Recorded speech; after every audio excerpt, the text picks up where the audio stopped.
እንግዲህ ዛሬ የምንመረምረው አንድ በጣም ጥልቅና እ፣ ብዙዎችን የሚያስጨንቅ ጥያቄ ነው። በራእይ መጽሐፍ የተጠቀሰው የ666 የአውሬው ምልክት በትክክል መቼ ነው በግዴታ የሚጫነው?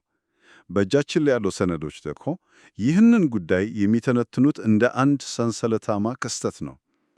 ስለዚህ እስኪ ይህንን ሰንሰለት እንፈተው። ልክ ነህ። እነዚህ ትንታኔዎች የሚያተኩሩት ምልክቱ ላይ አይደለም። ይልቅንም ምልክቱን ማይቀር እንዲያውም ሰዎች ራሳቸው እንዲፈልጉት የሚያደርጉት ሁኔታዎች ላይ ነው። ማለትም ዋናው ሐሳብ ምልክቱ አንዲሁ በዘፈቀደ የሚመጣ ነገር አይደለም። ዓለምን የሚያነብራኩ ተከታታይ ጥፋቶች እና ከዚያ በኋላ የሚመጣው አዲስ የስልጣን መዋቅር የመጨረሻው ምዕራፍ ነው ይላል ነው። ስለዚህ ጉዳዩ ምልክቱ ብቻ ሳይሆን ወደ ምልክቱ የሚያደርሰው መንገድ ነው። በትክክል መንገዱ ራሱ ነው። እሺ፣ በጣም ጥሩ። አፖ ይህንን መንገድ እንከተል። ለመጀመሪያ ያህል ሰነዶች ውስጥ የተጠቀሱትን ቁልፍ ተዋናዮችን ላይ፣ ምክንያቱም ታሪኩ የሚንቀሳቀሰው በእነዚህ ተምሳሌያዊ ገጸ ባህሪያት ዙሪያ ነው የሚመስለው። አዎ፣ በግልጽ ያስቀምጧቸዋል። በመጀመሪያ ቀዩ አውሬ አለ። ቀዩ አውሬ ይህንን ሰነዶቹ የሚተረጉሙት ዓለምን የተቆጣጠረች ሌላ ኃይል ሀገር ወይም በቀላሉ የዓለም አውሬ መንግስት ብሎ ነው። ያው የዓለምን ፖለቲካዊ እና ወታደራዊ ኃይል የሚወክል አካል ነው። የዓለም መንግስት ግልጽ ነው። ከዚህ ጎን ለጎን የሚቆም ሌላ ኃይል አለ። ሁለተኛውና ምናልባትም የበለጠ ተጽዕኖ ፈጣሪው የባቢሎን ጋለሞታ የምትባለው ናት። እሽ፣ ይህ አካል የጥፋት ልጅ ተብሎም ተገልጿል። ሰነዶቹም ከባቢሎን ሮማ ሊቀ ጳጳስ ስርዓት ጋር ያያይዙታል። ይህ ደግሞ የዓለምን የሃይማኖት ኃይል ይወክላል። በጣም የሚገርም ነው። ስለዚህ አንድ ዓለም አቀፍ የፖለቲካ መዋቅር እና አንድ ዓለም አቀፍ የሃይማኖት መዋቅር አሉን። በታሪክ ስንመለከት እነዚህ ሁለት ኃይሎች ብዙ ጊዜ ሲጋጩ ነው የምናውቀው። እዚህ ጋስ እንዴት ነው የሚገናኙት? እዚህ ጋ ነው ነገሩ ውስብስብና ወሳኝ የሚሆነው። ሰነዶቹ እንደሚሉት እነዚህ ሁለት ኃይሎች አይጋጩም። አይጋጩም? አይ ይዋሃዳሉ። ይዋሃዳሉ። አዎ፣ ይህ ውህደት ከባህር የወጣው አውሬ የሚባል ሶስተኛ አካል ይፈጥራል። ይኸውም ያ የዓለም አውሬ መንግስት በጥፋት ልጅ ማለትም በሃይማኖታዊ ኃይል ቁጥጥር ስር ሲውል የሚፈጠር አዲስ ማንነት ነው። ሰዎች እንዲሰግዱለት የሚገደዱት ለዚህ ለተጠናጀ ለተዋሃደ ኃይል ነው። እስኪ ቆይ፣ ይህ ማለት ፖለቲካዊ ኃይሉ ብቻውን ወይም ሃይማኖታዊ ኃይሉ ብቻውን ሙሉ ቁጥጥርን ማስፈን አይችልም ማለት ነው? በትክክል። በዚህ ትንታኔ መሰረት ሁለቱም ተጣምሮ ነው ፍጹም የሆነውን ስልጣን የሚፈጥሩት። ልክ ነሽ። ፖለቲካዊ ኃይል የማስፈጸም አቅሙን ያው ጦር ኃይሉን ምናምን ሲያመጣ፣ ሃይማኖታዊ ኃይል ደግሞ የሞራልና የመንፈሳዊ ይሁንታን ይሰጠዋል። ህጋዊነትን ማለት ነው። ሰዎች የሚሰግዱት ለወታደር ሳይሆን ትርጉም አለው ለሚሉት ነገር ነው። በትክክል ውህደቱ ያንን ይፍጠራል። እጅግ በጣም አስደንጋጭ ጥምረት ነው። ነገር ግን ሰነዶቹ እንደሚሉት ምልክቱ ከመጫኑ በፊት የአዲስ ኃይል እንዲነሳ የሚፈቅድ ከባቢ መፈጠር አለበት። እዚህ ጋር ነው ነገሩ በጣም አስፈሪ የሚሆነው። አዎ፣ ምንጮቹ ይህንን የሚገልጹት እንደ ድንገተኛ አደጋ ሳይሆን እንደ አንድ የተቀናባረ የጥፋት ቅደም ተከተል ነው። አዎ፣ የተቀናባረ የሚለው ቃል ወሳኝ ነው። ምልክቱ እንዲጫን ምቹ ሁኔታ የሚፈጥሩ ቅድመ ሁኔታዎች ናቸው። ሰነዶቹ የሚሉት አንድን ሕዝብ ሙሉ በሙሉ ለመቆጣጠር ከፈለክ በመጀመሪያ ራሱን ችሎ የመኖር አቅሙን መንጠቅ አለበት ይላሉ። እስኪ እነዚህን ቅድመ ሁኔታዎች በዝርዝር እንያቸው። የመጀመሪያው ምዕራፍ ምን ይመስላል? የመጀመሪያው ምዕራፍ እጅግ ከባድ ነው። ከዓለም ሕዝብ 1/4 በአራት ነገሮች ይጠፋል ይላል ትንታኔው። እሺ፣ ጦርነት፣ ረሃብ፣ ወረርሽኝ እና የምድር አራዊት በሚለው የተገለጸው የመንግስታት ጭቆና። 1/4? ቆይ አሁን ባለው የህዝብ ቁጥር ይሄ እኮ 2 ቢሊዮን ህዝብ ማለት ነው። አዎ፣ አስቡ። ይህ በራሱ የሰው ልጅ ታሪክ ካየው ከማንኛውም ጥፋት የከፋ ነው። ግን በዚያ ያበቃም ማለት? በፍጹም አያበቃም። ይሄ ገና መጀመሪያው ነው። ከዚህ በኋላ የፕላኔታው መሰረታዊ የህልውና ስርዓቶች ይናጋሉ። 1/3 የግብርና ምርት ይጠፋል። 1/3 የባህር ውስጥ ህይወት ይደመሰሳል። 1/3? አዎ፣ 1/3 የመጠጥ ውሃ ምንጮች ይመረዛሉ። እንዲያውም የፀሐይ ብርሃን በ3ኛ እጁ ይቀንሳል። ይህ ማለት በህይወት ለተረፉት ሰዎች እንኳን ምግብና ውሃ ቅንጦት ይሆናሉ ማለት ነው። በትክክል። ከዚያም ሁኔታው ከህልውና ስጋት ወደ ግላዊ ስጋይ ይሸጋገራል። ሰነዶቹ ለ5 ወራት ስለሚቆይ ጊንጥ እንደሚናደፍ አይነት ስቃይ ይናገራሉ። አዎ፣ ይህ ምን ማለት እንደሆነ በግልጽ ባይቀመጥም አካላዊ ብቻ ሳይሆን ስነ ልቦናዊ ስቃይ መሆኑን ነው የሚጠቁመው። እናም የመጨረሻው ምት ይመጣል። አዎ፣ ይህ ሁሉ ጥፋት ካለፈ በኋላ በኤፍራት ወንዝ የታሰሩ 4 መላእክት ተፈቶ 200 ሚሊዮን ሰራዊት ማስነሳት በሕይወት ከተረፉት ሰዎች መካከል 1/3ኛውን ይገድላሉ። ቆይ እስኪ እነዚህን ቁጥሮች እንደምራቸው። ምንጮቹ ይህንን ለማስላት ሞክረዋል። መጀመሪያ 1/4ኛው ሕዝብ አለቀ። አዎ፣ ከተረፈው ላይ ደግሞ እንደገና 1/3ኛው። አሁን ካለው የ8 ቢሊዮን ሕዝብ አንጻር ይህ ማለት ከ5.3 ቢሊዮን በላይ ሰዎች ሊጠፉ እንደሚችሉ ይገመታሉ። ይህ አእምሮን የሚሰብር ቁጥር ነው። ልክ ነው። ይህንን ቁጥር እንዲሁ ማለፍ የለብንም። አስቡ፣ ከ3 ሰው 2ቱ የለም። በሕይወት የተረፉት ሰዎች በምን አይነት ስነ ልቦና ውስጥ እንደሚሆኑ አስቡ። ቤተሰቦቻቸውን፣ ጓደኞቻቸውን፣ ማህበረሰባቸውን አጥተዋል። ሁሉ ነገራቸውን። መንግስታት ፈርሰዋል። የምግብና የውሃ ስርዓቶች ተናግተዋል። የሚቀራቸው ተስፋ መቁረጥ፣ ፍርሃት እና ለማንኛውም አይነት መረጋጋትና ስርዓት ያለው ጥልቅ ጉጉት ብቻ ነው። ስለዚህ ሁከቱ ድንገተኛ ሳይሆን ዓላማ ያለው ነው ማለት ነው። የተረፉትን ሰዎች ስነ ልቦና በመስበር ማንኛውንም መፍትሄ እንዲቀበሉ ዝግጁ ማድረግ። በትክክል ስርዓት አልበኝነትን በመጠቀም አዲስ አይነት ስርዓትን ማስገኘት ማለት ነው። በዚህ ነጥብ ላይ ነው ያ የተዋህደው አውሬ እንደ አዳኝ ሆኖ ብቅ የሚለው። ምግብ፣ ውሃ እና ከሁሉም በላይ ደግሞ መረጋጋት ቃል ይገባል። በተስፋ መቁረጥ ውስጥ ላለ ሕዝብ ይህ መለኮታዊ መፍትሄ መስሎ ይታያል። በእርግጥ ስልጣኑን በደስታ ይቀበሉታል። የሁሉ ጥፋት ካለፈ በኋላ እና አዲሱ ስርዓት ከተቀበለ በኋላ ሰነዶቹ የመጨረሻው 1 ሳምንት ብለው የሚጠሩት ጊዜ ያመራሉ። ይህ ሐረግ ሁሉ ነው አይደል? 1 ሳምንት ሲል ምን ማለቱ ነው? አዎ፣ በጣም አስፈላጊ የጊዜ ማዕቀፍ ነው። በትንታኔው መሰረት 1 ሳምንት 7 ዓመታትን ይወክላል።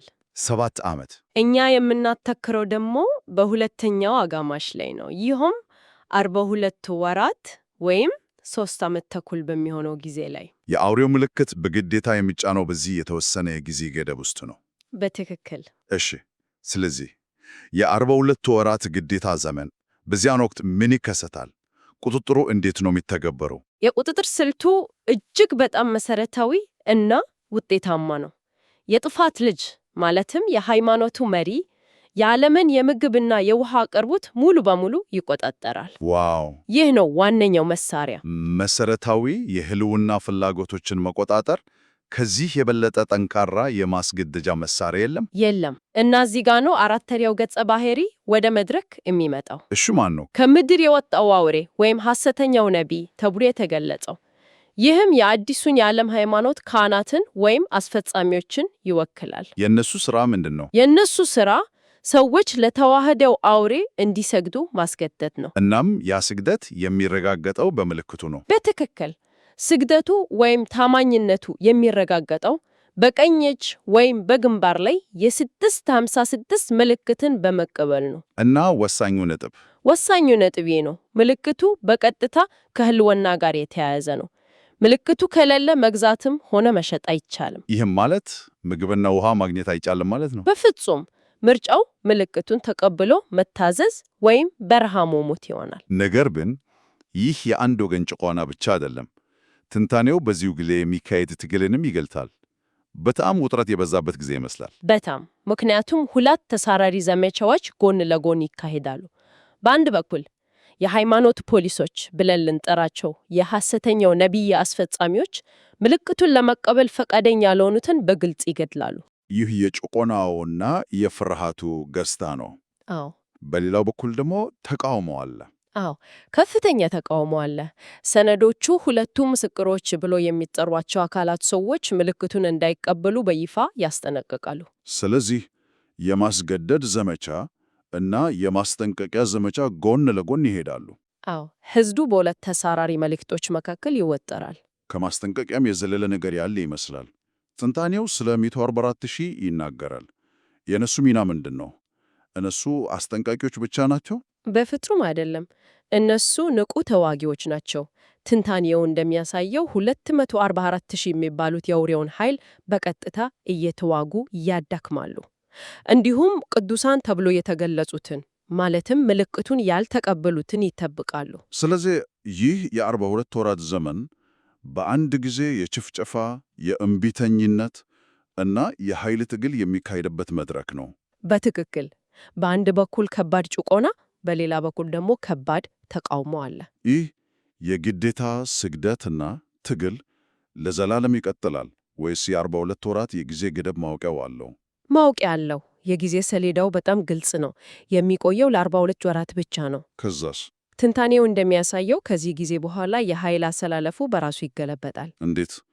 በመጀመሪያ የተጣመሩት ኃይሎች እርስ በርስ ይጋጫሉ ያልሹን ነገር ትዝ አለኝ። ይህ መሆነው እዚህ ላይ ነው። በትክክል ከ42 ወራት በኋላ 7 ታላላቅ መቅሰፍቶች በምድር ላይ ይወርዳሉ። በዚህ ጊዜ የፖለቲካ ኃይሉ ያ ከዩ አውሬ፣ የዓለም መንግስቱ እሱ በሃይማኖታዊ ኃይሉ በባቢሎን ጋለሞታ ላይ ይነሳበታል። ይህ ግን የሚገርም ነው። የሃይማኖት ኃይሉ እኮ ቁጥጥሩ የሚያስፈጽምለት ዋነኛ መሳሪያው ነበር።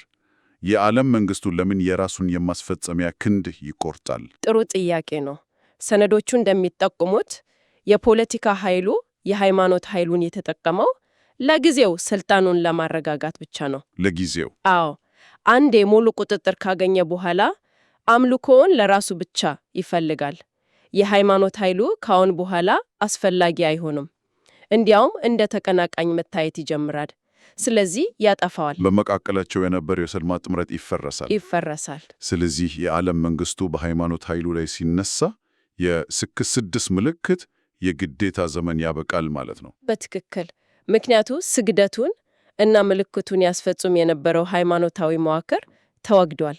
የቁጥጥር ስልቱ ይቀየራል። የ666 ምልክትን በግድ የመጫኑ ዘመን የሚያበቃው እዚህ ላይ ነው፣ ከ42 ወራት በኋላ። እሺ፣ እስኪ ያየነውን በሙሉ እንደመምረው።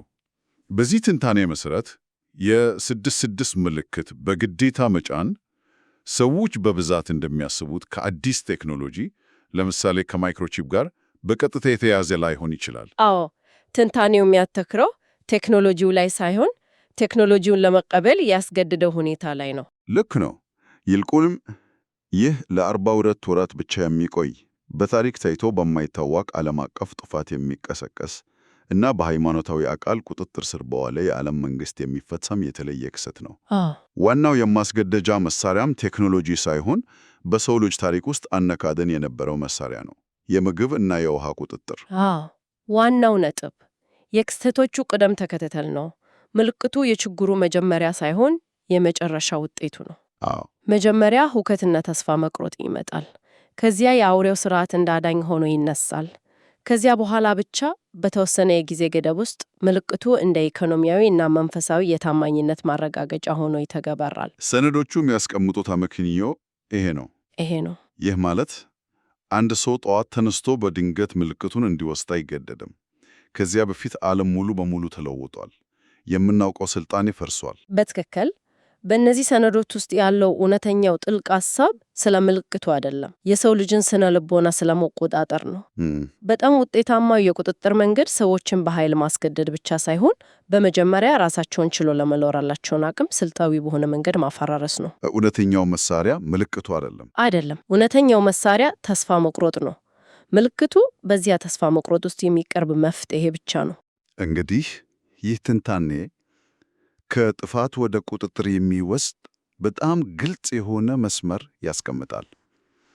ይህ ደግሞ ለአድማጫችን አንድ ወሳኝ ጥያቄ ይዞ ይመጣል። ምንድነው እሱ? የአንድ ማህበረሰብ በመሰረታዊ የህልውና ስርዓቶች ምግብ፣ ውሃ፣ ደህንነት ሙሉ በሙሉ ቢናጉ እና ስርዓት አልበኝነት ቢነግስ ሰዎች ለመረጋጋት እና ለስርዓት ሲሉ ምን አይነት የስልጣን መዋቅሮችን ለመቀበል ፈቃደኛው ይሆናሉ? እንዲሁም በዚያ አዲስ ስርዓት ውስጥ ያላቸውን ተማማኝነት ለማሳየት ምን አይነት ምልክቶችን እንዲይዙ ሊጠየቁ ይችላሉ?